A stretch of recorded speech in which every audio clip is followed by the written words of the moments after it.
Bien, vamos a resolver los ejercicios de diagramas, ¿sí? En el primer semestre nosotros vimos diagramas de Ellingham, que son útiles en metalurgia para conocer de qué forma puedo obtener un determinado metal nativo a partir de un proceso de reducción, ¿sí?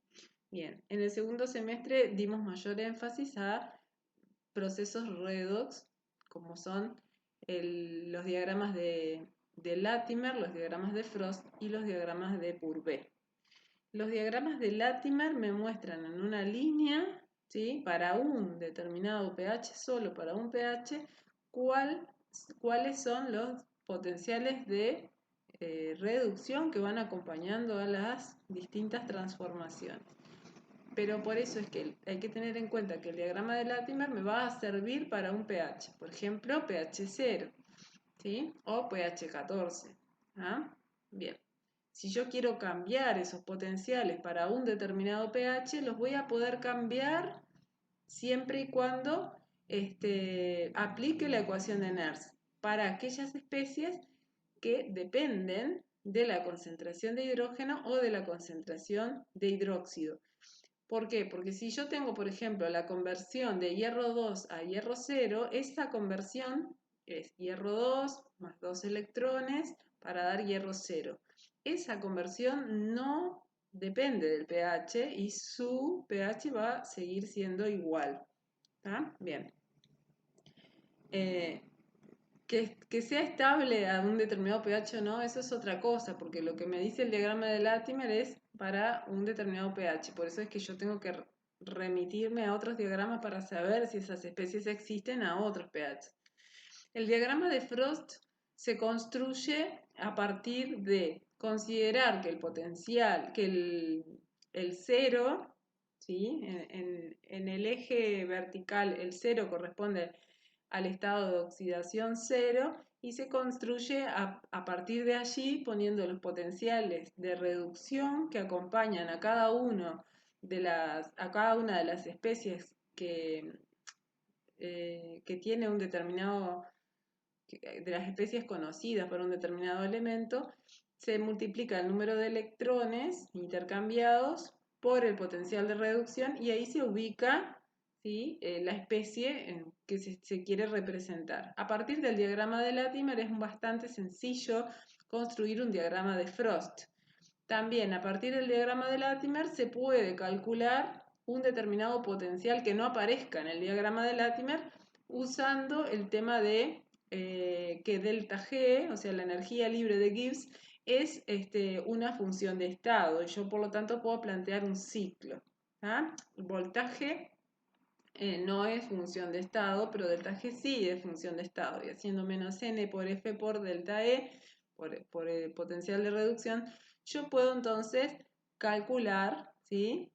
Un determinado potencial de reducción que no esté presente en el diagrama de Latimer. Por otra parte, los diagramas de Purvé son útiles cuando se trabaja en solución acuosa.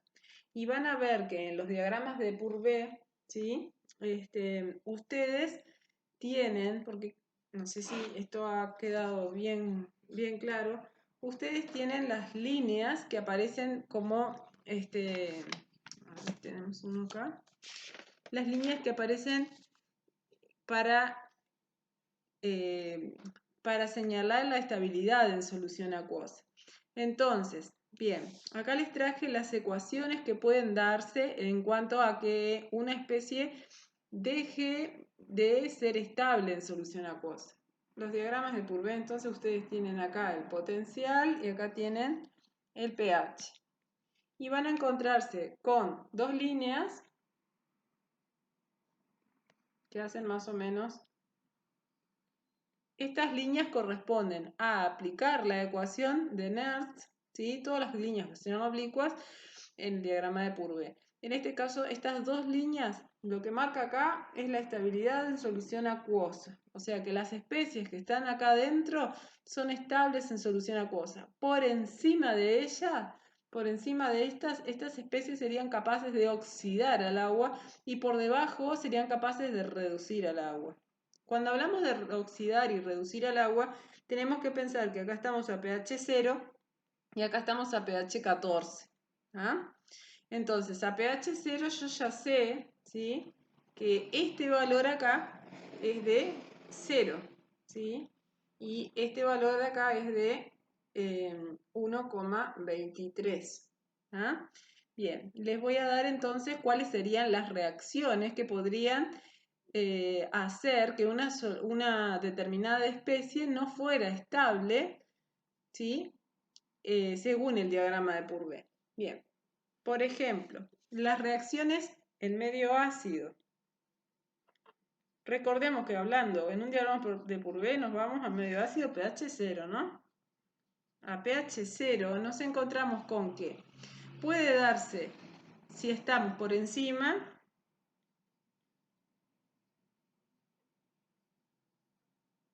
se da la oxidación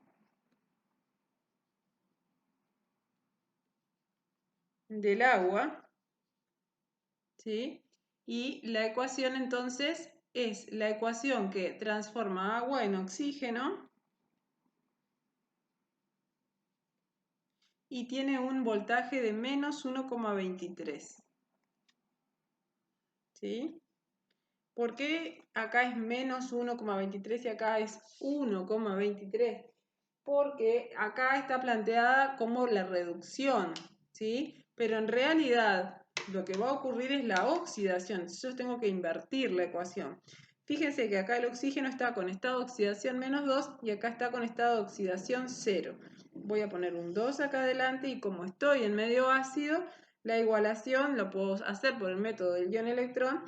Me queda, ya tengo que añadir 4 hidrogeniones y ahora los electrones. Bueno, me va a quedar apretado. Espera, vamos a arreglarlo. 4 hidrogeniones más 4 electrones habla de una reacción de oxidación donde el agua se oxida y tiene un potencial de 1,23 voltios.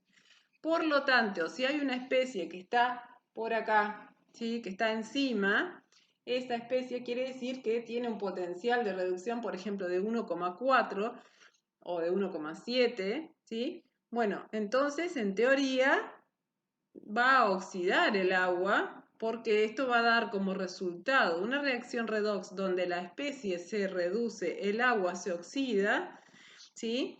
Y el voltaje, la suma de los voltajes es mayor que 0. Y cuando yo haga el delta G, me va a dar un delta G negativo. Menos N por F por delta E me va a dar negativo. Entonces la reacción va a ser espontánea. Sin embargo, los diagramas en la práctica se han encontrado especies que están acá cerca de las dos líneas que son estables. ¿Por qué? Porque si bien termodinámicamente esas reacciones son favorables, cinéticamente son lentas. Entonces se considera a los términos prácticos un más o menos 0,6 voltios para que la reacción sea realmente visible. Por eso es que a veces en algunos diagramas aparece dos rayitas, este es con menos 0,6.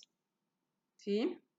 De todas formas, una especie que está acá va a ser inestable a lo largo del tiempo. Y si yo tengo un frasco que contiene una especie que es inestable, va a terminar dando la reacción y no va a ser estable en el tiempo. No voy a poder tener una solución acuosa durante mucho tiempo. ¿Sí? Bien. Continuamos entonces. La reacción entonces que ocurre acá, esta reacción, así como está con menos 1,23, ocurre acá, a pH 0, en ese punto. Después ese voltaje empieza a cambiar, ¿sí? Ese voltaje empieza a cambiar.